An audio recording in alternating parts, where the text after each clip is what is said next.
Seja muito bem-vindo, seja muito bem-vinda. Eu sou a Lara Sellen, advogada, consultora sobre gestão legal, planejamento estratégico e governança de sociedades de advogados há mais de 25 anos e sou também autora de 20 livros sobre gestão legal. Esse é o programa Papo de Sócios dentro do podcast Áudio Legal no Spotify, voltado para advogados e advogadas que querem saber mais sobre o funcionamento de bancas de advogados em todo o país. Nosso objetivo aqui é falar das transformações pelas quais passa a advocacia brasileira e os impactos para sócios e advogados. Então, vamos ao nosso episódio de hoje. Hoje eu vou conversar com a Celina Salomão. Ela é advogada, professora de eficiência, legal operations e empreendedorismo da Escola Paulista de Direito e professora convidada de instituições de ensino e MBA. Ela é consultora especializada em gestão e métodos de eficiência, governança de dados e tecnologias jurídicas. Eu já quero agradecer a presença dela aqui no nosso podcast. Estou ansiosa para saber a visão que ela tem sobre a advocacia, o legal operations e o futuro da sociedade de advogados. Celina, seja muito bem-vinda para o Papo de Sócios. Você, além de uma querida na minha vida, que a gente já está junto nessa jornada aí uns pares de anos, né? Não vamos falar número, né? Você é uma pessoa assim que eu tenho uma admiração real pela tua para esse teu front que você assume, que você tem uma visão assim de mercado que é muito legal de assistir toda a jornada. Então, assim, o Papo de Sócios é como se a gente estivesse aqui em casa. Seja muito bem-vinda, a casa é tua. E bora conversar sobre legal operations e todos os assuntos que nos unem, né? Bem-vinda. Obrigada, Lá. Obrigada pelo convite antes de qualquer coisa. Super honrada de estar aqui no Papo de Sócios. Acompanho esse conteúdo nas redes, né? A gente se acompanha há muito tempo, trocamos muitas figurinhas, de trabalho, de vida, porque a gente conhece as dores e as alegrias e os desafios da nossa jornada. E você sabe disso, já te falei isso muitas vezes, você é uma referência assim de mulher, de consultora, e eu vejo de perto o impacto que o teu trabalho causa no mercado, causa dentro das sociedades que muitas vezes eu entro e descubro que a Lara já passou por ali, e daí a gente vê que tem um impacto positivo, tem de fato algo criado e consolidado dentro das estruturas por onde você passa. Então, sou muito fã do seu trabalho, sei da credibilidade dele, respeito muito você como profissional e como ser humano, claro, acima de tudo. Tamo junto, né? Porque assim, a gente tá aí, pelo menos o quê? Você tá o quê? 2 décadas e qualquer coisa no mundo No mundo jurídico. jurídico, 25, É, 2 de formada, não, até mais, né? Porque 22 de formada mais 5, estamos falando de é, 27 aí. quase 30 aí na. Eu comecei no mercado jurídico, assim, meses antes de iniciar a faculdade de Direito. Muito. E isso que eu quero pegar esse Eu sou gancho. jovem ainda, imagina como eu era jovem, Lara. Isso aí, não, nem, a gente começou muito cedo, né? Não vamos nem Muito. comentar precocidades.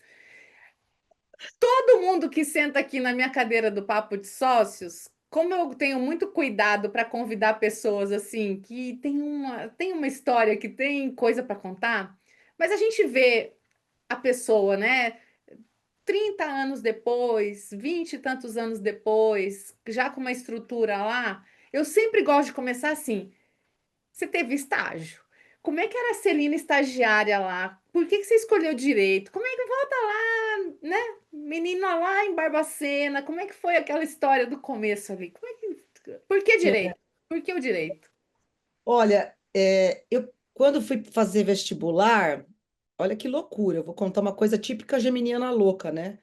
Foi agronomia, direito e não me lembro a outra. Me deu um branco aqui agora. Mas, ou seja, só agronomia e direito já dá para mostrar a distância absurda dos mundos aos quais eu estava ali me submetendo para testes e para vestibular e tudo mais. Escolhi direito, passei nas três na época que prestei e escolhi o direito. Mas depois eu percebi que o direito me escolheu também ao longo da jornada, sabe? E hoje eu vejo que não poderia ser outra coisa. Ah, era jornalismo, lembrei. Eu acho que no jornalismo também, de alguma maneira, acho que eu me sairia bem por conta de perfil, né? Eu acho que você tem um perfil mais contestador, aquela filha do meio, contestadora, que a mãe e o pai falam, Ah, você é ai, ela filha do meio? é a filha do meio. Nossa, é a que se defende. Exatamente. Tem um irmão mais velho, tem um irmão mais novo, e você fica ali sem saber exatamente qual que é o seu papel e seu contexto, porque parece sempre menos importante, mas isso é papo para uma outra coisa, né? Então, Eu ouvi a vida toda, porque você tem sempre um porquê, porque você sempre tem essa disposição de querer aprofundar qualquer coisa. Será que você não vai aceitar só o sim ou não e acabou? E realmente, isso eu acho que convive comigo até hoje. Tem uma coisa aqui dentro que eu preciso entender o porquê. Preciso buscar com um pouco mais de profundidade as razões daquela situação, daquele sim, daquele não.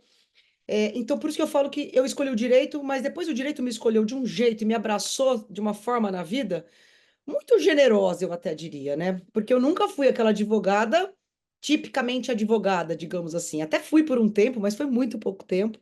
Então, prestei o vestibular, passei. Quando comecei a faculdade, eu já estava trabalhando na área jurídica e não era num escritório de advocacia, numa sociedade de advogados, era numa uma empresa que trabalhava só com assuntos jurídicos, mas era uma agência de publicidade jurídica, que de agência de publicidade não tem nada, mas que cuida de todos os atos legais de todas as companhias do Brasil. Naquela época, a gente está falando de diário oficial impresso, a gente está falando de datilografia, a gente está falando de coisas que não tem nada a ver com o mundo hoje, né? Então eu ficava vendo o Diário Oficial, entendia que todos os atos oficiais saíam ali, e era a partir do que estava ali publicado que nós trabalhávamos e estudávamos para produzir os melhores editais, os melhores atas, os melhores balanços, as melhores convocações, editais do Código de Processo Civil, né, de citação, intimação, praça e leilão judicial, coisas que eu não tinha clareza exatamente do que significava, mas que como uma boa questionadora, eu queria entender aquilo. Então, eu comecei a estudar Código de Processo Civil, todos os artigos que se referiam a editais, e eu não sabia nem o que que era o Código de Processo Civil do ponto de vista de legislação e a importância dele para o direito. Eu estava apenas no primeiro ano. Então, eu era aquela estagiária de direito dentro de um ambiente que era muito fora do contexto ou do padrão, né? Departamento jurídico ou sociedade de advogados, e que ia para o fórum todos os dias com uma saia lápis, um salto bem alto, uma camisa, ver 80, 90, 100 processos no balcão por dia e começando a me apaixonar por essa coisa de, puxa, isso aqui é o processo, é isso aqui que tangibiliza tudo aquilo que a gente aprende na faculdade. Quer dizer, se a coisa não dá certo fora do contexto do judiciário, vai chegar aqui no judiciário e esta pilha de documentos é o que tangibiliza todo esse direito que a gente discute. Eu quero estudar muito isso. Então, eu quero mergulhar nesse mundo do direito processual civil, do direito civil. Então, foram as duas áreas que eu mais me aprofundei no início da minha jornada acadêmica e também logo depois que terminei faculdade. Fiz especialização nessas duas áreas porque era o que eu gostava de realmente estudar. E eu acho que foi nessa época mesmo que essa coisa do empreendedorismo já pegou em mim, né? Porque foi dentro desse ambiente, logo depois que eu me formei, e daí eu me formei, parabéns, você já era, agora você oficialmente é a gerente jurídica da empresa, né?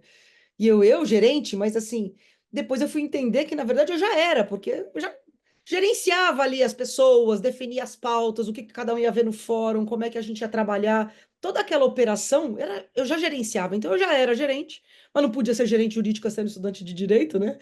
Até então foi estagiária, depois fui analista e depois sei lá o quê, cada cargo, de acordo com os vínculos CLT que eu tinha ali naquele momento, foi desenvolvendo minha carreira. E quando eu me formei, logo prestei o AB, passei em seguida e assumi essa condição de gerente jurídica na empresa. E foi dentro dessa empresa, que foi uma grande escola para mim, forense, de relacionamento com advogados. Eu ia para escritórios de todos os clientes todos os dias discutir as teses e os textos jurídicos que produzíamos, né? Então, fiz muito networking, conheci muita gente, claro, lá nos anos 90, início dos anos 2000. E foi dentro dessa empresa que eu tive a ideia de criar ali dentro um segmento e uma área que atendesse uma necessidade e uma dor que eu identificava muito claramente do mercado. Porque muitas empresas que atendíamos de fora de São Paulo pediam para que nós, para mim diretamente, para que nós fizéssemos diligências e algumas audiências e sustentações orais aqui em São Paulo para eles. Celina, não quero ir a São Paulo, já que você confia no teu trabalho, você cuida de tantos assuntos jurídicos que eu acho que você vai. Você consegue cumprir esse ato para mim? Consigo. Daí a gente Não, e recorte, né? A gente está falando de que ano isso? 2000? 2000, 2002, mais ou menos lá. Processo eletrônico iniciando toda a jornada de mudança dessa realidade de publicações no papel, no jornal, aquela coisa do recorte. A gente se falava sobre isso, mas ainda não era algo tangível, a gente até achava que ia demorar 3 séculos para acontecer, Mas né? é bem nesse momento, é um momento de ruptura ali que está começando. Lógico que a ruptura ela vai acontecer aos poucos, né? Mas é aquele momento que, principalmente as advocacias de volume começam a expandir, e aí provavelmente um aumento, inclusive, de audiências, providências, Efeitos de etc. CDC da década de 90, de muitas coisas Isso. históricas aí, né? E daí eu comecei a me envolver muito com isso. E falei, poxa, a gente começou a fazer um favor, agora isso está virando um negócio sério. E daí eu falei para a empresa: olha, eu estou querendo montar um escritório, uma unidade de negócios focada para dar esse apoio a essas companhias e essa sociedade de advogados que já atendemos aí informalmente, né, a título de ajuda, como correspondente, aqui em São Paulo. A empresa, num primeiro momento, falou: acho que a gente pode pensar nisso e tal. Passou e a coisa não andava, não andava. E eu falei: quer saber? Vou fazer isso. E foi assim que eu comecei com o meu próprio negócio. E eu falo que é um negócio porque não era exatamente um escritório de advocacia, de atendimento direto, do exercício da advocacia no sentido pleno da palavra, mas é como uma unidade de negócios de apoio para todas as advocacias e empresas do país todo aqui em São Paulo. Isso evoluiu muito, esse termo logística jurídica, lá no início dos anos 2000 é uma alcunha que nós publicamos no Migalha, em alguns veículos, para esclarecer para o mercado o que que nós entendíamos por isso, por que que não éramos não nos víamos como uma sociedade de advogados, mas como uma empresa apoiadora de serviços e de apoio para os advogados, né, para as sociedades. E naquele momento só nós, né, tínhamos esse posicionamento, nadamos aí, Quando você digamos, fala no nós, Oceano Azul. éramos quem? Quem que estava nesse Éramos eu e meu barco? pequeno time, né? Começou, acho que eu e mais 2, 3 colaboradores. E minha sócia era minha mãe, então eu não tinha um sócio de verdade. Eu precisava de um sócio, né? Para ter uma limitada ali, era minha mãe. É E porque daí não era uma sociedade de advogados, era uma empresa, né? é Uma uma empresa empresa, era uma limitada. empresa, exato, era um Aham, de CNPJ, logística. junta comercial de Aham. assessoria administrativa, porque era isso que fazíamos, mas dávamos todo o apoio administrativo para os advogados do Brasil todo. E a coisa foi tomando dimensões, claro que chegamos a ter quase 800 colaboradores naquela década, vai, até os até 2010. Filial no Rio, Curitiba, Recife, e trabalhávamos exponencialmente em todo o Brasil. Ainda no modelo muito analógico, quando eu olho para trás, né? Por mais tecnologia que a gente tivesse. E isso depois foi evoluindo muito, porque daí veio a empresa de BPO, veio a empresa de tecnologia, a empresa de BPO, muito nesse modelo que todo mundo acha que está inovando, falando hoje em Legal Ops, eram operações administrativas de unidades jurídicas, né? E a coisa foi expandindo muito, até que chegou um momento que eu percebi que eu precisava fazer um trânsito. Essa ideia de ficar muito concentrada em serviços, em questões extremamente analógicas, me preocupava, porque 2014, daí pulando aí quase uma década, depois de muita expansão, muito crescimento, fizemos um M&A, com inclusive uma grande banca na época. Depois me afastei, fiquei apenas no conselho e resolvi estudar. E daí foi quando eu fui fazer minhas imersões em Google, minhas imersões na ACE Aceleradora, que foi uma escola incrível para mim, né? E para aquele que depois veio a ser meu sócio, que é o Zé Carlos Salomão, que você conhece na Fora Legal. Mas aí eu percebi que assim, eu preciso rever o modelo de negócios. E isso não era claro para todo mundo naquele momento. Que modelo? Do que você está falando? O modelo de negócios é outro. Eu não estou falando de ter uma tecnologia, eu não estou falando de um serviço tecnológico. Não é isso, é simplesmente uma outra estrada. E é literalmente uma outra estrada.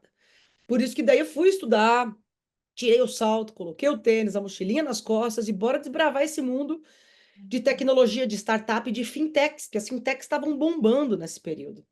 E Isso é o quê? 2017?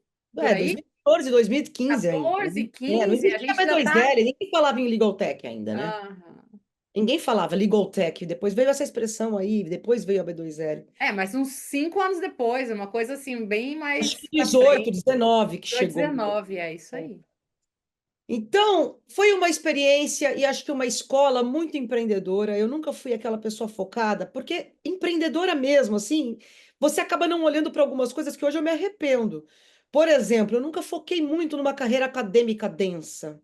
Nunca foi uma preocupação para mim, porque como eu acabei sempre capitaneando os próprios negócios dos quais eu fundava, junto com os meus sócios, claro, eu nunca fiz nada sozinha, né? Seria uma idiotice da minha parte falar uma coisa dessas. A gente só chega onde a gente chega por conta de pessoas, porque tem todo um background, tem um grupo ali atrás da gente dando apoio, suporte e executando aquilo que às vezes está na nossa cabeça, uma estratégia que a gente quer fazer.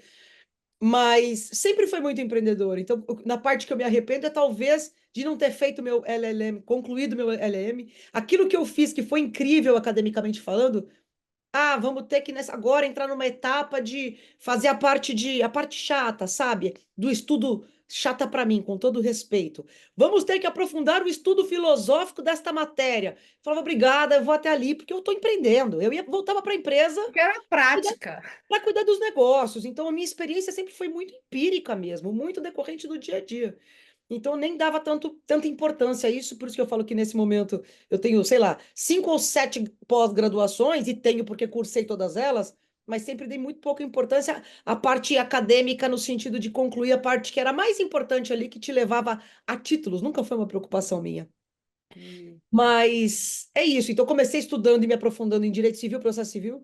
Depois fui fazer módulos de gestão empresarial na FGV em São Paulo. Depois eu fiz a grande escola, pensando em estudos, que eu tive, foi na ACE Aceleradora. Foi lá que eu entendi o que que era modelos de negócios digitais. E foi lá que a metodologia do MIT de startup, de validação de negócios, entrou na minha veia de um jeito que eu falei, meu Deus, é isso, o futuro é isso. E não tem outro jeito de pensar em empreender no Uhum. segmento jurídico ou qualquer outro segmento, senão através desse caminho. E o meu depara do que eu aprendia lá para o segmento jurídico começou nessa fase, 15, 16. Só que no Brasil, claro, era muito difícil falar ainda sobre isso, porque era muito. Você tá louca, né? Do que você tá Não, a falando? gente nessa época, não sei se você vai lembrar, mas o Rodrigo Bertozzi, muito antenado com o futuro e muito antes de muita gente, quando ainda falava-se de Watson, que nem foi adiante como era, enfim. Lembra que a gente criou o John, que era a primeira inteligência artificial, que fazia o que ChatGPT faz, perguntas e respostas ali, e ele ser alimentado com uma. Mas lógico, qual é a tecnologia da época, com o jeito da Disponível época? naquele momento. E a falta ainda de maturidade das pessoas para entender o que era Entender. aquilo, né? Tudo acontece no Exato. seu tempo, né? Mas é isso.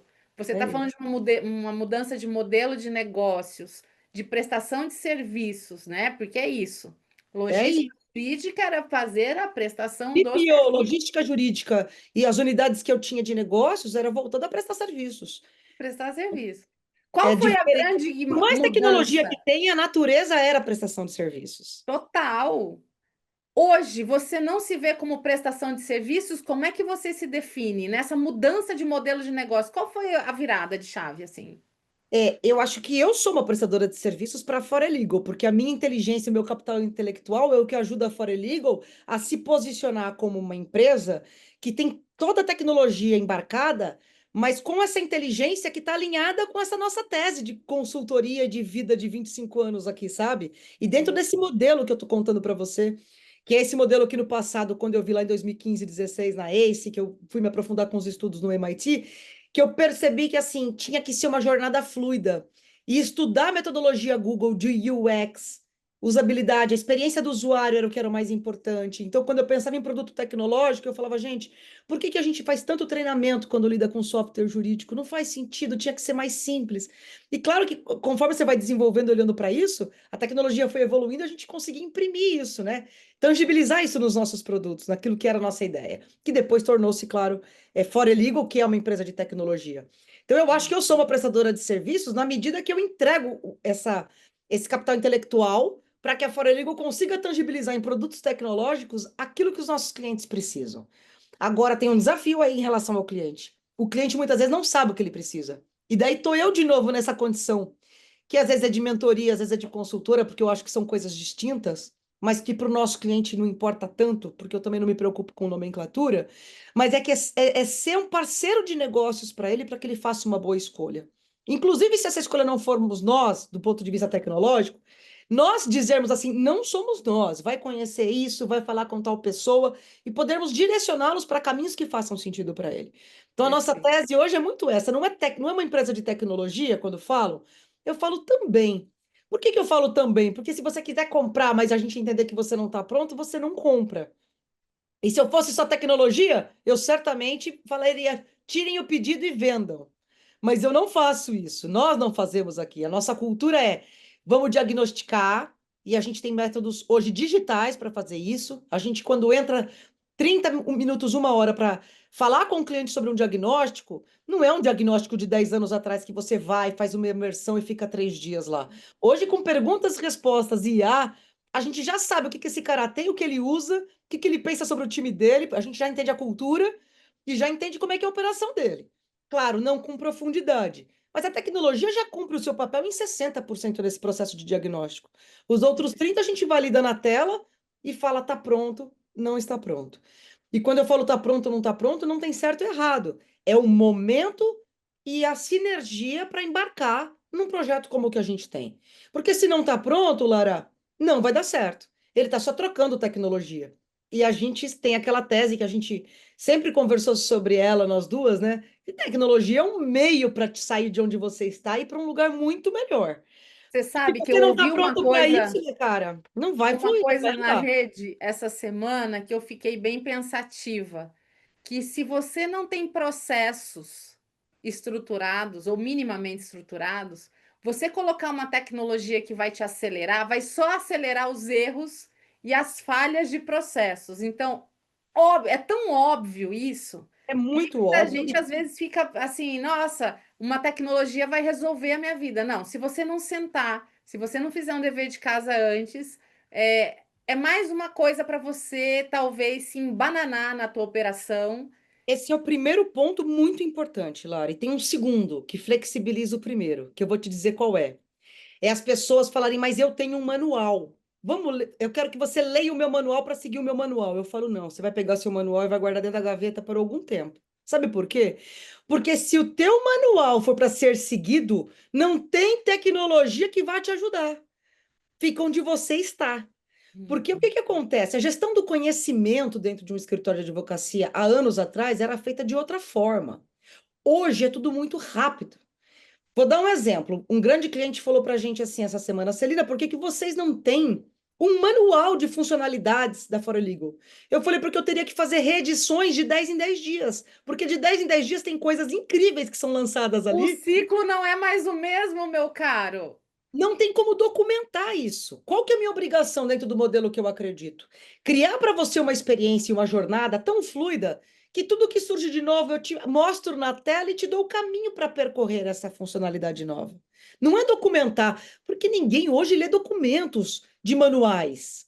Porque hoje ninguém mais vai parar para ler e-mails densos. Então a experiência do usuário é outra. O cliente, a área de CS, né, de sucesso de cliente, que é uma coisa que a gente tem muito forte na veia aqui, porque a gente entende que o cliente, e quando eu falo cliente, não é só o cliente de fora, é o cliente interno, que são os nossos colaboradores, o time, também é nosso cliente tão importante quanto o nosso cliente externo, mas ele está no centro do negócio, porque o que me interessa é qual é a dor dele e, de fato, o que que eu posso fazer para ajudar ele a sanar esta dor. E às vezes ele não sabe, nem dói, nem dói. E daí, se não dói, eu vou dizer, tá tudo bem.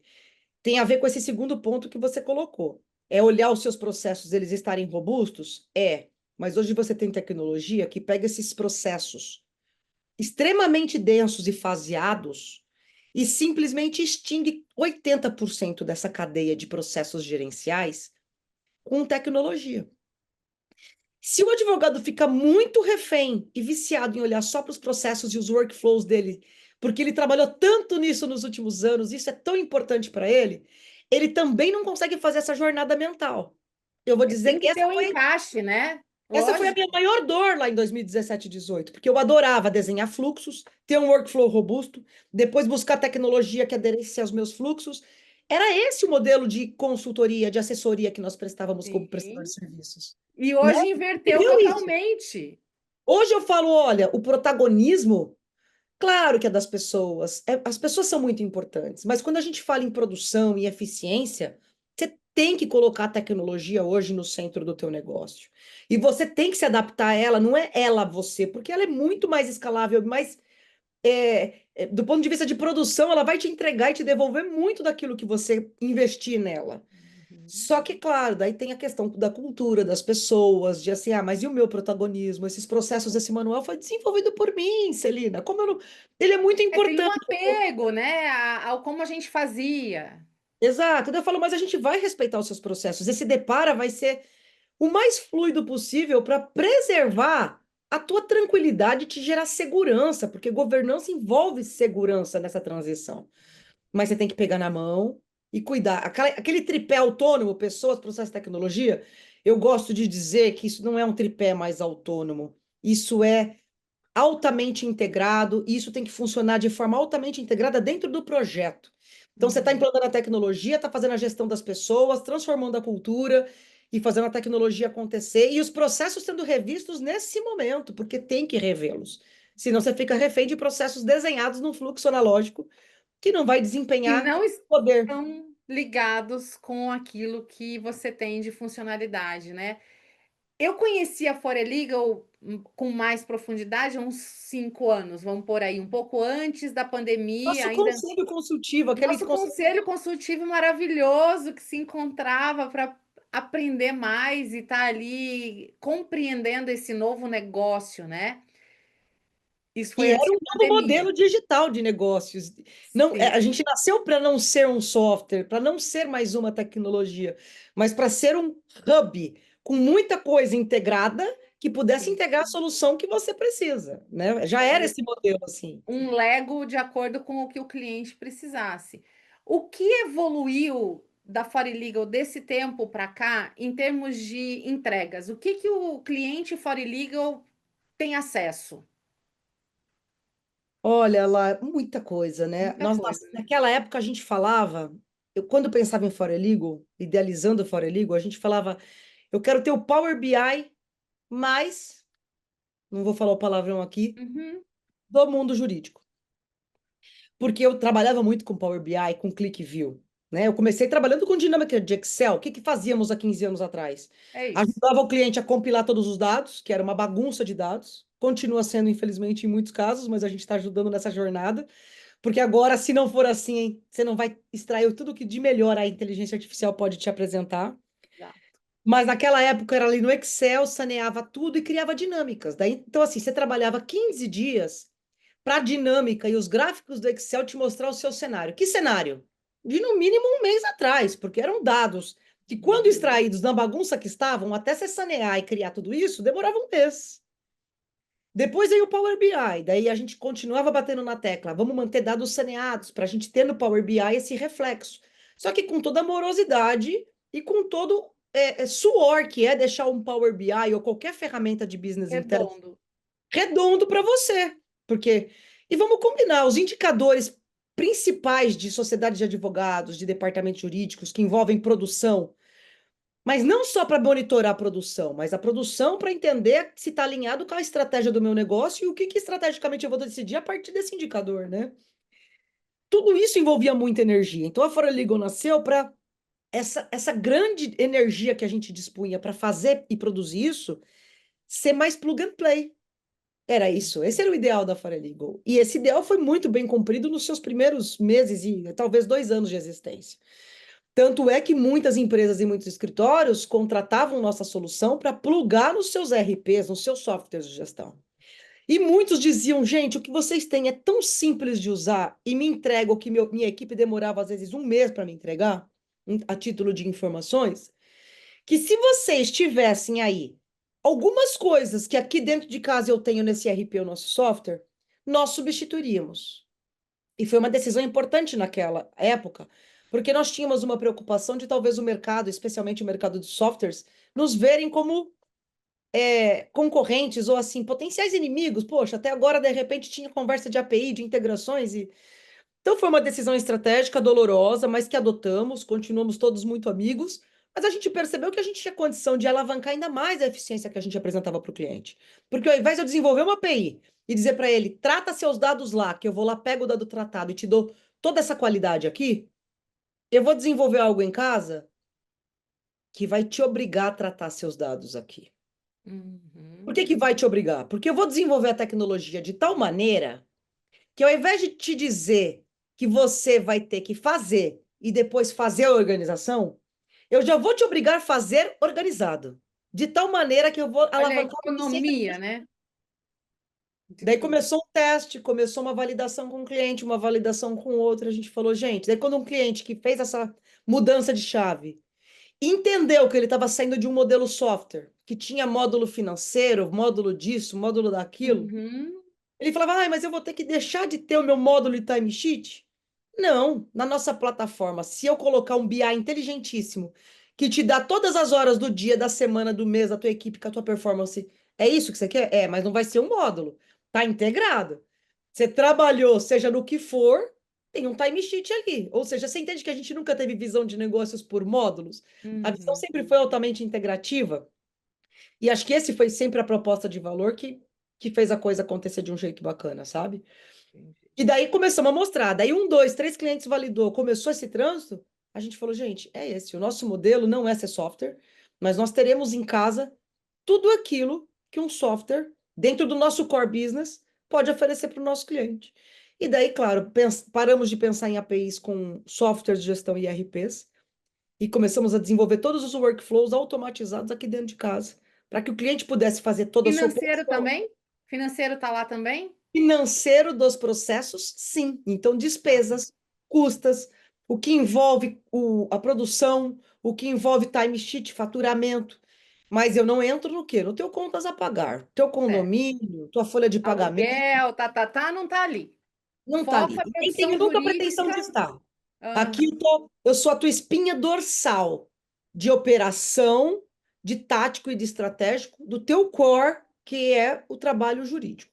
Essa Uhum. gestão daí pode ser qualquer software da área financeira ou qualquer módulo de RP, o Não, que Conta vocês Azul quiserem. resolve Home, tem tantas ferramentas que a gente. tantos. E às vezes alguns falam, mas vocês integram? Podemos. Mas muitas vezes a viabilidade econômica nem precisa. Porque se a Uhum. tua usabilidade é simples aqui, eu tiro meu relatório de timesheet, faço o upload ali, meu faturamento vai estar pronto lá dentro do meu É isso. financeiro. Então, Exato. eu falo que tem que ser viável economicamente. O pessoal também quer falar, às vezes, de grandes projetos. Eu falo, ou a cliente que fala, Celina, eu quero IA para isso. Daí chega o nosso tio e fala assim: se eu fizer isso aqui com essa automação, resolve? Resolve. Isso não custa nada, tá aqui, pá, entrega. Não é onde você quer chegar, não é sobre como você quer Não é chegar. sobre o como, é o onde, né? Onde eu vou chegar? E é muito com uma viabilidade financeira absolutamente mais vantajosa. É porque tem muita coisa também que nesse nosso momento de. Se você abre qualquer rede social, de 10 publicações, 8 são IA, IA para isso, IA para aquilo, IA para aquilo Vai outro. dando um desgosto, não dá, Lara? Dá Eu a falei até umas reuniões impressão. dessa que você estava online conosco. Eu falei, gente, Nossa. esse assunto realmente está muito denso. Não tem como fugir dele, é claro que não tem, mas realmente é tanta informação e tanto desinformação também, na mesma proporção. Não, aí assim, você junta isso com um belo marketing que fala qualquer coisa, que faz, que olha, isso aqui é a salvação da tua vida aí no seu escritório, e quando você vai espremer mesmo para ver o que sai, fala, não, resolve um probleminha aqui que nem precisava toda aquela pirotecnia que a gente vê acontecer, né? Então, assim, o que eu acho muito legal que aconteceu nesses últimos tempos e que veio num gradativo, né? Então, quando você pega a tua realidade de logística jurídica, já tendo que ter uma bela de uma organização, porque se você chegou a 800 funcionários, a quantidade de processos que passava por ali era gigantesca, né? Então, assim, já vem de uma organização que você já tem dados ali se você quiser. Mas ainda você está falando de logística, Operação densa. operação, É. operação.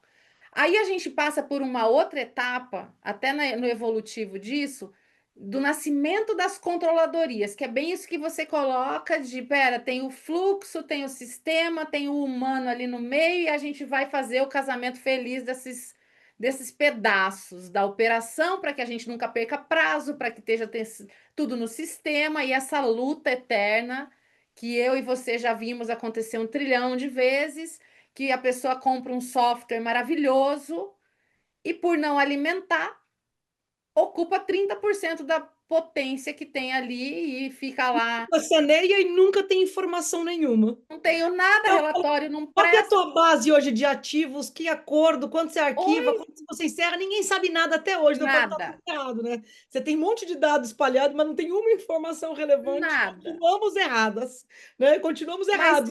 tem essa fase que de muito amadurecimento, de entender, poxa, quer dizer que eu tenho uma operação jurídica aqui, quando o advogado achava que ele era tudo, né? E não via que aquilo era a tua fábrica, você tem que saber números, você tem que saber indicadores, blá, blá, blá. Aí a gente vem mais recentemente nesse desenvolvimento do que se chamou de legal operations. E aí tem uma grande mudança, porque a gente está falando da mesma coisa, só que observada sob óticas diferentes e num outro momento em que talvez a gente já tenha hoje dados suficientes por aí e tecnologia suficiente que o humano não venha atrapalhar esse jogo. Exato. Meio isso, né? Do ponto de vista evolutivo é isso. Quando lá em 2015, 2016, que eu estou contando essa história de MIT, de modelagem de negócios e de centrais de operações inteligentes, eu já conhecia o Clock, acompanhava esse trabalho do Clock, já fazia na minha cabeça muito esse depara para essas áreas de controladoria, que muita gente ainda defende essas áreas de controladoria, e ok, porque não importa o nome que você tem na porta. O que importa é o foco na eficiência e na gestão estratégica do teu negócio. Né? Essa discussão, para mim, ela é rasa, eu falo, não importa. Mas sim, quando você fala em legal ops, você tem que estar falando, ou deveria saber que deveria estar falando, já numa camada de eficiência muito superior ao modelo tradicional de gestão que as controladorias vinham trabalhando de pessoas, processos e tecnologias. Por isso que eu falo dessa coisa de diagnosticar um cliente e perceber que ele está muito ainda na consolidação da controladoria interna, ele não está pronto para um projeto de legal ops, porque ele está cravado nas verticais do tripé da gestão tradicional, pessoas, processos e tecnologia. E se você chega e fala, vamos romper essas barreiras e vamos integrar isso tudo, é pânico geral. Ele não Inclusive, está preparado. inclusive do controller, porque o controller quer protagonizar uma área de controladoria. Ele quer protagonizar como líder dessa operação. E quando a gente fala em eficiência, Quer dar o último check no prazo ali e falar, saí 10 horas da noite do escritório, mas entreguei tudo. protocolamos no prazo. Maravilhoso. Maravilhoso, isso realmente é importante. Mas você poderia ter saído às 9, ou melhor ainda, às 6, que é seu horário, e ter tido uma atuação muito mais tática e estratégica e preventiva sobre as agendas e as operações do que exclusivamente operacional. E se não está nesse ponto de maturidade, você fala, quer saber? Vai ficar na sua controladoria, vai cuidar desse tripé ainda por mais. Amadurece isso aí e depois você vem para cá, porque realmente não faz E ele sentido. vai ter que amadurecer lá, porque as empresas, a advocacia empresarial que é com quem a gente mais se relaciona, né? Principalmente, não exclusivamente, mas principalmente. As empresas estão pressionando muito por eficiência. E os escritórios estão tendo que cada vez mais apresentar essa curva de eficiência. No modelo controladoria padrão, pessoas, processo, tecnologia, você não alcança essa curva. Não vai Uhum. alcançar. Você vai ter que abrir mão do seu manual maravilhoso, lindo, criado por você, com todo amor, com um grande consultor, Que com esses grandes. desenhos Eu falo, lindos. gente, eu criei, eu fui essa profissional, eu Claro. fazia parte daquele momento, essa jornada. Só que você não consegue mais cumprir, porque você vai ter que Você escalar o sabe, time da eu tive um controladoria a cada nova professor, carteira. Não vai rolar. eu tive um professor que, na época do meu MBA ainda, lá em 2000, ele falava assim: não se apaixone pela ferramenta, porque ela passa. Você tem que se apaixonar pelo resultado que você precisa. Então, ok. Quando não existia Legal Ops, a gente tinha controladoria, essa era a ferramenta, ok, vamos em frente, é isso. Hoje a demanda é outra, a exigência é outra, o mundo evoluiu, a gente está numa, né, numa velocidade de evolução muito grande, que você tem que estar atento a isso. Então não adianta ter amor por uma ferramenta que talvez não entregue mais. Olá, essa lição eu aprendi nessa método, validação de negócios no modelo MIT junto à ACE. Qual era isso? Você pode desenvolver o que você quiser, não se apaixone nunca pelo seu produto. Apaixone-se pela dor do seu cliente. Ai, Porque se que você for apaixonado pela dor do teu cliente, você vai ajudar a superar muda a de dor dele, produto. independente do seu produto. E essa foi uma filosofia que a gente trouxe assim forte para nossa cultura aqui, por isso que hoje a gente fala, olha, vai conversar com o CEO de tal empresa, eles têm um produto que é super alinhado à tua cultura, ao teu momento, que vai te ajudar dentro do que você está procurando. Eu não É, tenho remédio para tua dor, tem outro remédio que vai resolver. Não, show de bola. Show de não é, bola. Hoje, dentro dos escritórios que você está, você já consegue ver um amadurecimento no que diz respeito a essa advocacia estratégica? Os advogados estão conseguindo enxergar e mexer onde tem que mexer, não está tão também apaixonado por pessoas, porque se tiver que mudar, muda, se tiver que trocar, troca. Como é que tá isso, assim, tua Ai, percepção? eu tô vendo um movimento que eu tô gostando muito de fazer parte dele. Acho que é por isso que eu tô trabalhando tanto, né? Porque a gente trabalha com muita paixão de ver as coisas de fato acontecerem. E o mercado vai validando isso pra gente também. Quando os clientes vão falando, puxa, realmente está mudando minha vida isso sobre esse aspecto, porque hoje eu percebo como eu estava vendado em relação a muitas coisas, porque eu não sabia, não olhava para isso. E nem sabia que isso era importante muitas vezes. Então, sim, do ponto de vista de cultura, eu vejo o ego sendo um pouco substituído pela necessidade, pela humildade do eu acho que eu tenho que rever algumas coisas aqui. Isso é muito bacana. Show. A gente sabe que o nosso mercado é muito tradicional, muito resistente. Então, quando você fala, olha, você quer um projeto de eficiência? Está disposto, eu brinco, a bater o gongo aí dentro? Porque eu vou bater aqui, eu vou bater contigo. Mas sem você, esse projeto não vai sair. Porque um projeto de eficiência, todo mundo pensa em legal ops, operação? Não, ele é altamente estratégico, compõe a pauta de governança e é top-down. Se não for, ele vai ter boicotes, ele vai ter resistências e a coisa não vai sair. E daí vocês vão colocar alguma responsabilidade na tecnologia. E certamente não é ela a questão.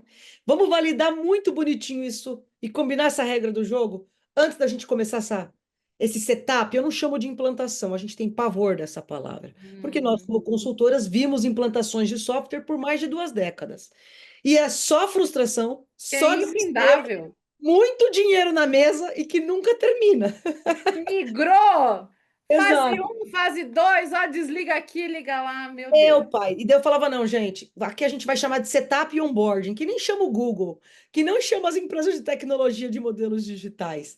Porque a Uhum. ideia é isso, não é fazer de uma implantação um processo em si mesmo.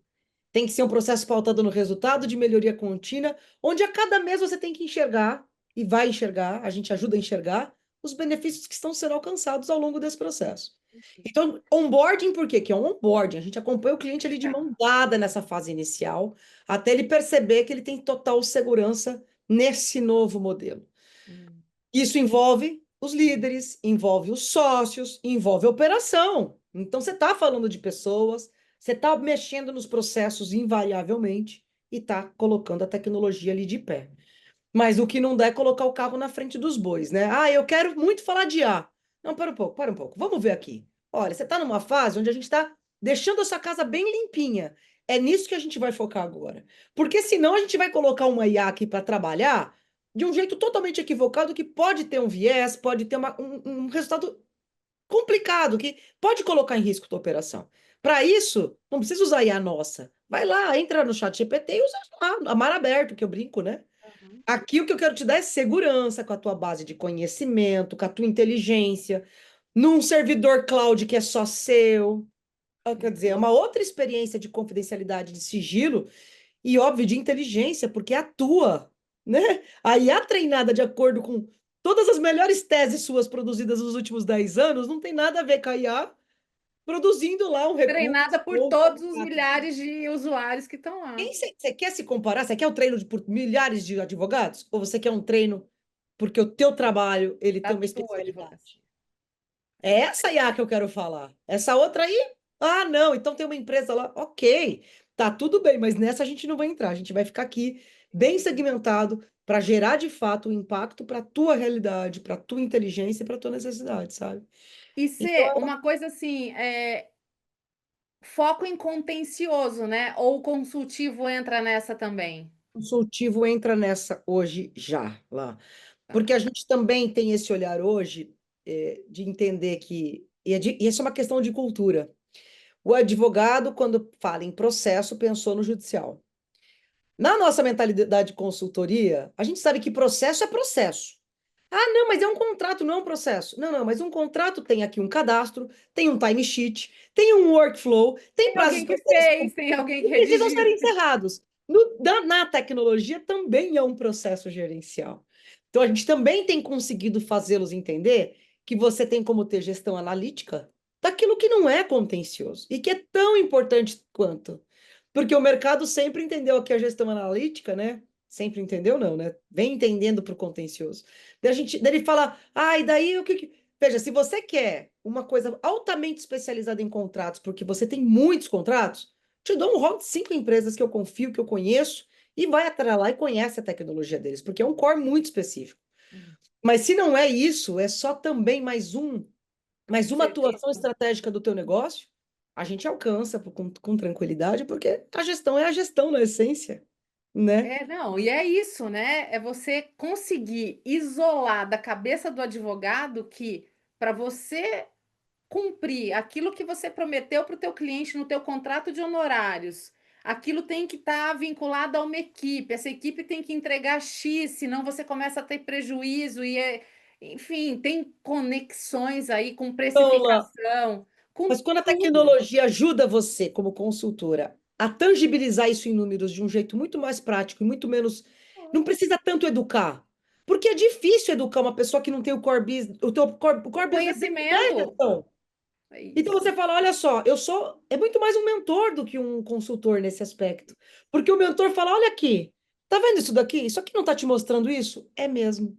Acabou, ele aprendeu É e fazer errou, enxergar e só o que acabou. aquilo Porque se significa. você quiser introduzir essa cultura, ele vai falar, não, para um pouco, mas eu tenho envolvido, ele está envolvido em muitas outras Eu não estratégias dou dentro. conta de aprender isso tudo. Eu estou aqui, eu tenho que estar no meu direito do consumidor, no meu direito civil, no meu direito que No qualquer meu que seja. M&A, na minha due diligence, nas minhas questões altamente Isso, estratégicas do negócio, e eu falo, ok. Por isso que a tecnologia é uma grande aliada, se ela for a certa para você, porque tá tudo bem você estar onde você quer ficar, e deixa a tecnologia te municiar com essas informações que te ajudam naquilo que você é bom. perfeito. Tua experiência nessas advocacias, que você tem atuado com esse olhar mais estratégico, CEO contratado ou sócio à frente da gestão? Como é que tem funcionado melhor? Ou tanto faz? Olha lá, eu falo que não tem receita de bolo e nem explicação exata para isso. Eu vejo sociedades muito bem conduzidas por sócios, ou por um sócio que protagoniza essa questão da gestão estratégica, o outro sócio BD, o outro sócio, cada um ali no seu papel. E o perfil do sócio permite, traz sucesso para isso, para esse estilo de governança. E tá tudo bem. Agora, é ruim quando a gente percebe que tem uma sociedade onde nenhum deles tem articulação, habilidades necessárias para desenvolver isso, e às vezes resistem a essa proposta ou essa hipótese que a gente coloca na mesa. Porque daí é importante que tenha uma skill muito voltada para esse olhar mais estratégico, né, lá? Então, eu não, Porque, como você assim, falou, mesmo que você tenha tecnologia e ela faça essa fluidez do fluxo para que não tenha uma dificuldade tão grande ali de fazer as mudanças, né, de ciclos curtos ali, você precisa de uma pessoa que tem que ter um peopleware atrás da tecnologia. Não tem como, né? tem E aí ela alguém, pode é o ser. cara que bate o gongo, que faz o projeto andar, é o que olha para um deadline de um projeto e fala aqui está muito longo, vamos encurtar isso daqui. Energiza. Eu tenho que alinhar isso aqui ao planejamento estratégico que foi definido. Perfeito. Meu resultado lá na frente vai depender de encurtar essa linha aqui. Sabe, isso aqui é gente. Isso É. não tem IA. Isso Não é tem A. E liderança eu e é fico muito gestão. feliz quando eu ouço isso, e cada vez que eu me deparo com algum escritório que eu estou trabalhando, e principalmente o trabalho de societário, né? De definir como é que a gente vai pagar sócio, como é que vai ser isso. Eu fico muito feliz quando eu dou de cara com você no projeto ou alguma tecnologia que me permite ter alguns indicadores ali, porque isso precisa refletir até na distribuição do sócio, porque a depender da função dele, ele tem que entregar coisas ali que vão estar impressas lá nos dados, ou entregou ou não entregou, ou fez ou não fez, não tem meia grávida nessa história, né? No âmbito do legal ops, a estratégia, diferente da controladoria, em que advogado líder não tem nada a ver com controllers e não quer se envolver, porque o modelo tradicional é isso pertence à controladoria, eu vou fazer minha peça, cumprir meu prazo e a minha intelectualidade é exclusivamente jurídica. Esse é o modelo controladoria de gestão tradicional. Ou no modelo legal ops, todo advogado líder, eu digo, se não é, é preciso que queira ser um bom gestor da sua área, no mínimo. Ele tem advogados trabalhando dentro da equipe dele? Ele tem que saber quem está performando. Ele não sabe como fazer isso? Vamos fornecer tecnologia para ele, pelo menos, monitorar. Para ele ser preventivo e saber de um equívoco que alguém comete antes do equívoco se consolidar. Para ele poder Virar atuar como bomba. Agora, daí sim eu acho que é uma questão que, independente de, como eu disse, o CEO ser sócio ou não, eu acho que é uma questão que depende do modelo, da cultura e do skill do sócio que está desenvolvendo esse papel. Agora, advogado líder, sócio ou associado, esse, para mim, não tem mais condições de dizer esse assunto não me pertence. Eu Você só tem vou alguém fazer minha trabalhando? peça e ó, Ah, não dá, não dá, não dá, porque o mercado está subindo a régua, as empresas estão subindo a régua, pressionando muito as sociedades, e as sociedades que aceitam esses sócios que se esquivam da gestão e não querem prestar contas e não querem saber. Ah, não, não, não. Olha, isso para mim é muito legal, mas aqui funciona o meu mundo. Sabe aquela grande sociedade com vários silos e sociedades internas? Que você fala, para, agora o projeto é de governança, é todo mundo no mesma toada, no mesmo projeto, com o mesmo olhar para o mesmo ponto. Tem aquele sócio que resiste porque gosta de trabalhar ou no Excel, ou na agenda, ou no Monday, ou no Trello. Não, cara, porque a tecnologia está aqui para acompanhar o seu trabalho e te ajudar a ser preventivo e te ajudar a ser gestor. E daí eu falo que é top-down por isso. Não é mais escolha, não pode mais ser escolha. Esse cara tem que ser se convocado. você quer continuar competitivo no teu mercado, enquanto escritório, você vai ter que baixar realmente a guarda para isso e vai falar, bom, lute aí, mas essa é uma responsabilidade que está no teu colo. Sua, Perfeito. sua. E de onde vem essa cobrança, no bom sentido? É do CEO, é do líder do negócio. Esse líder tem que falar, todos os líderes precisam me informar como estão a performance dos seus times. Enquanto que eu, CEO, estou acompanhando a performance de todos os meus sócios, de todos os associados. É isso que me dá a E vai capacidade de chegar numa reger. reunião de conselho e dizer, está aqui a minha realidade hoje. Onde é que estão os gargalos? Qual que é o medo dessa galera aqui do tático, do operacional e dos sócios mais táticos, não tão estratégicos? Ah, vai ficar, vai aparecer, estarei mais vulnerável. Estará. Vão me ver aqui. E isso vai ser maravilhoso para você, meu caro, Aham. porque o que eu vou te dar agora é o quê? Subsídios para você trabalhar melhor. Se vira aí, muda. Faz essa mudança, Eu né? sei onde está seu gargalo, eu vou te ajudar a melhorar a tua performance, teu trabalho, a desenvolver mais negócios com seus próprios clientes. É sobre isso, né? É sobre Agora, você isso. não está preparado para isso? Desculpa, não está preparado para encarar a É um, liderança dentro de uma sociedade de advogados. nesse nível, não. É o que eu sempre digo assim para aluno, para mentorado, né? Falo assim, eu não duvido da tua maturidade profissional. Eu sei que você tem responsabilidades e cumpre essas responsabilidades, cumpre seus prazos, cumpre seu papel. Mas nesta posição aqui, se você não tiver uma maturidade empresarial de perceber o quanto que o teu ato, a tua forma de lidar com as coisas afeta o negócio e que você está sendo um problema aqui para outros, é uma mudança completa, né, Celina? Porque assim, a gente saiu de uma advocacia anos 90 que vem se modificando ao longo desses anos muito individualista, então eu sou o Deus dentro da advocacia, me faço do jeito que eu quero, eu sei o jeito que eu quero, se eu anoto. Eu tenho ainda escritório que ainda está na agenda, e assim, Meu eu trabalho falo, impacta gente, drasticamente no faturamento da minha sociedade. Eu não quero nem saber desses projetos. É mais ou menos essa mentalidade. agenda de papel, eu falo, me tiraram foto, isso aqui que é a agenda do dia, com as audiências. Falei, gente, vocês não podem estar falando sério isso em pleno 2025. Então, assim, a gente tem no Brasil, e quem lida com consultoria e se relaciona com muitos escritórios, norte, sul, oeste, qualquer estado, qualquer interior, qualquer coisa, a gente sabe que o Brasil é feito de muitas advocacias. Tem advocacias que estão num momento que não é para fora legal de fato, não é às vezes nem para uma controladoria, porque é muita coisa para aquele momento, para aquela situação, para aquele retrato, né? Então a gente ter esse pé no chão, eu estou falando para quem está nos assistindo aí, para você fazer uma Então, tem todos os autoanálise públicos, né? para você entender, ok, estou em qual momento, existem perdas e existem ganhos em todos os momentos. A gente só tem que entender que não adianta eu ter uma perda sendo um escritório que ainda está na agenda de papel, eu querer ter os resultados de quem já está num sistema analítico de outro. Não, não adianta, para de sonhar com o que não dá para acontecer, né? Fazer o que é possível, colocar os pezinhos no chão e dar um passo em direção àquilo que se quer. Ah, mas E eu quero olhar. tudo que eu posso fazer em dois... Não, não, não, pera um pouco. O planejamento estratégico hoje, de 3 anos, 5 anos, É, ele nem já se era. aplica mais, esquece.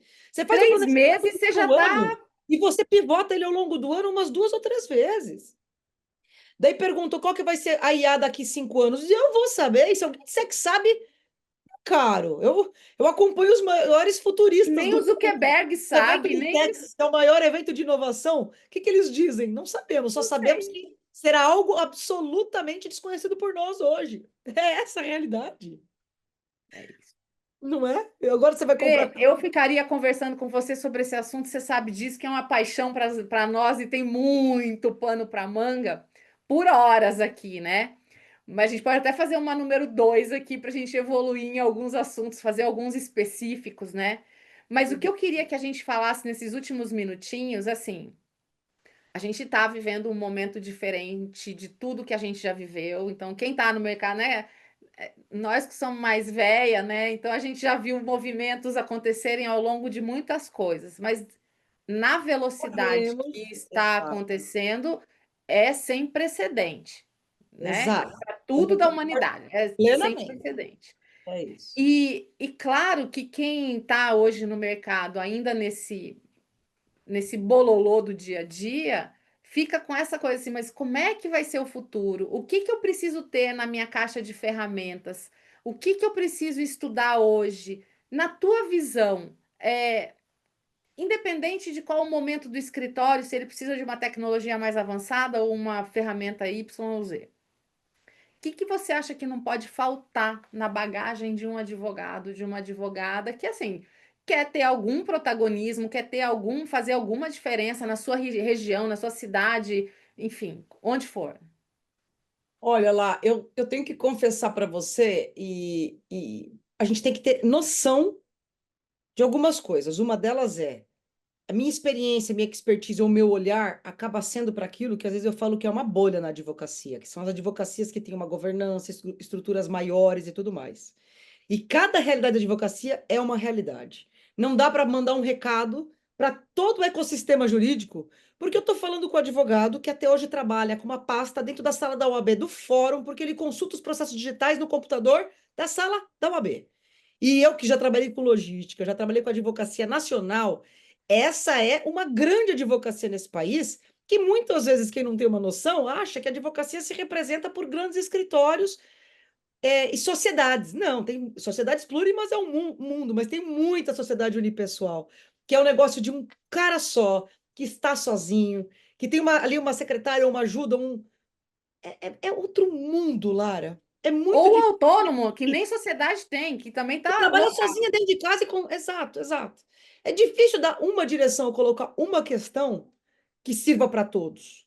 Mas talvez, se fosse para ir nessa toada, eu acho que o middle mais, né? Os maiores, os que estão ali com governança e olhando para muita coisa, querendo implantar tudo ao mesmo tempo, eu acho que é um momento assim de calma. Se você já tem uma governança de dados clara, já tem boas tecnologias, olhar mais para planejamento e para a tua capacidade de execução, de executar esse planejamento de forma célere, sim, mas com segurança. Porque tem muita gente nessas grandes bancas, nesses grandes escritórios, muitos clientes querendo comprar tudo para poder se certificar ou ter a segurança de que está apostando tudo o que precisa para fazer esse upgrade de gestão e de tecnologia que o mercado e os clientes estão demandando. Eu falo sempre, calma, respira. Você já tem muita coisa para fazer uma advocacia de muito valor, com algumas coisas que já estão em casa e já estão na mesa. É mudar o teu olhar e vamos junto. Então, acho que para essa advocacia de grandes, de muitos sócios, né, maior, acho que é isso. Os menores precisam fazer esse trânsito, mas é de outra forma. Eu acho que o olhar deles precisa sim estar para IA, precisa estar para uma produção mais célere, mas no sentido da IA ser o assistente pessoal deles, para entregar algum valor para eles no dia a dia, no atendimento ali do cliente de uma forma mais célere, entender um pouco melhor dessa coisa de modelos de negócios que a gente estava falando lá no começo da nossa conversa, que não se aplica tanto às sociedades com governança e grandes, porque essas têm um outro estilo, uma outra gestão. Mas esses menores, eles precisam entender desse negócio de modelos de negócios que a gente fala. Que história é essa? Que negócio é esse? Como é que você consegue estar digitalizado, no mundo digital, com uma presença sólida e coesa como advogado, ainda que você seja sozinho? Como é que você consegue usar bem essas tecnologias gratuitas que tem disponíveis, mas com cuidado e responsabilidade, mas para te ajudar e te assistir para você ser mais célere? Porque quanto mais célere você for, sem perder de vista a qualidade da tua produção intelectual, mais proposta de valor vai estar na mesa para o teu cliente, que às vezes é a pessoa física, que é a padaria, que é o empreendedor ali da esquina, que nesse caso dessa advocacia, essa é a realidade, e ele precisa saber que tem muito advogado ali no bairro, né? Tem muitos Uhum. advogados naquela cidade. O que que ele vai fazer para mostrar para esse cliente dele que ele trabalha de um jeito diferente, que ele entrega celeridade de informação? Porque aquela advocacia do passado, que ainda existe, mas vai acabar, é assim, quando der, eu aviso o meu cliente, meu cliente não sabe. Desculpa, essa geração Não, isso já passou. não Se o dá. cliente tem um celular na mão e que hoje todo mundo tem, de Tá mamando a caducando, todo mundo tem um celular na mão, o consultando como seus é que está o processos. meu processo, ele vai existir diariamente. Não tem como você fugir É disso. tecnologia que de repente alerte automaticamente o teu cliente, Pronto, já me economizou quanto? para dar uma experiência de usuário e de cliente para ele diferente daquela experiência que tradicionalmente sempre existiu, de você ficar ligando para ele para contar como é que está. Pior, esperar ele te procurar ainda para perguntar como é que está. Você Pior, não tem saiu um obrigação de negócio aqui que prestar. eu não entendi. O que que é ser concluso A aqui? obrigação de prestação de contas do fornecedor de serviços é do fornecedor. No caso, eu Prestar acho que é conta. o advogado que tem que prestar esse serviço, essa informação. Perfeito. Então, para esses menores, eu daria a dica do digitalize, se entra, embarca e Começa a urgente. usar umas ferramentas aí para otimizar seu tempo, né? É Vamos isso, é ceder isso. para isso, né? Para de acreditar que o papel vai ser. Não vai. Chega. Exato, exato. É isso aí. Celina, minha querida, como eu falei, eu Bom, ficaria conversando com você muito, porque até assim, é aquela conversa boa que a gente esquece até que tá boa gravando, que é depois demais, olha, né? vai, Não, né? passou uma hora assim, a gente aqui, né? Nós vamos fazer o número 2, o episódio número 2 dessa nossa conversa em breve. E eu quero te agradecer mais uma vez, primeiro pela tua visão. Acho que assim, é muito gostoso poder debater esse tipo de assunto com alguém que viveu etapas que para chegar até aqui não caiu de paraquedas, você não está aqui, desculpa, não. Então é muito gostoso poder conversar e ter essa visão mais ampla do negócio em si, no negócio jurídico, né? E te agradecer pela tua generosidade, né? Porque estamos aqui uma hora do teu tempo, eu sei que isso vale muito, que você tem muito papel estratégico para atuar aí. E é isso. Obrigada mais uma vez, sempre tua casa aqui. Lá, obrigada a você por esse espaço, referência para mim. Estamos juntas, querida, sempre. Conte Isso aí. conosco e bora.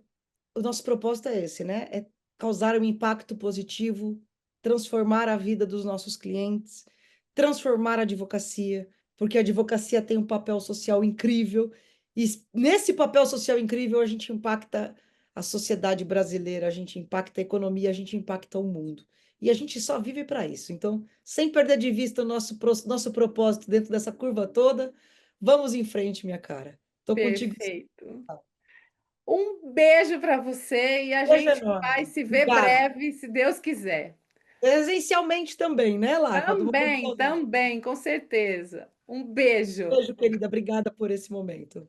Um beijão. Que conversa maravilhosa para que a gente possa ter realmente uma noção de tudo que acontece ao nosso redor em termos de produção jurídica e qual pé que a gente está, em que momento a gente está, que tipo de tecnologia a gente está necessitando, que tipo de ferramenta de gestão. Então, assim, esse papo com a Celina realmente foi muito bom nesse sentido.